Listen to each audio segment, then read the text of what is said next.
Guys এখন হচ্ছে যে আমাদেরকে নিচে যেয়ে দেখতে হবে যে ডিমের কি অবস্থা। আসেন, আমি খুব এক্সাইটেড, দেখা যাক যে ডিমের কি অবস্থা আছে। আমার কাছে মনে হয় যে ডিম ঠিক আছে নাকি। ডিম, ওরে আল্লাহ, কি অবস্থা হয়ে গেছে, একদম পাঁচতলা থেকে পড়ে ডিমের অবস্থা খারাপ হয়ে গেছে। তো গাইজ আপনারা দেখতে পাচ্ছেন যে ডিমটার এই অবস্থা হলো।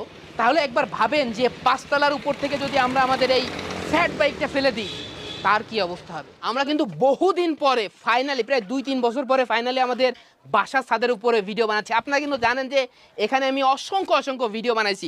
তো আসেন আসেন, এই তো দেখতে পাচ্ছেন যে এখানে আমাদের বাসাটা মোট 1-2-3 তলা। তো 3 তলা ছাদের উপর থেকে আমরা আমাদের দোতলা সাইকেলটা, লোহার সাইকেলটা ফেলে দিব। দেখা যাক এটা টিকে থাকে কিনা। আপনার কি মনে হয় এটা কি আদৌ চালানোর উপযোগী হবে বা টিকে থাকবে? আচ্ছা ফেলে দিই। আমাদের ওই ক্যামেরা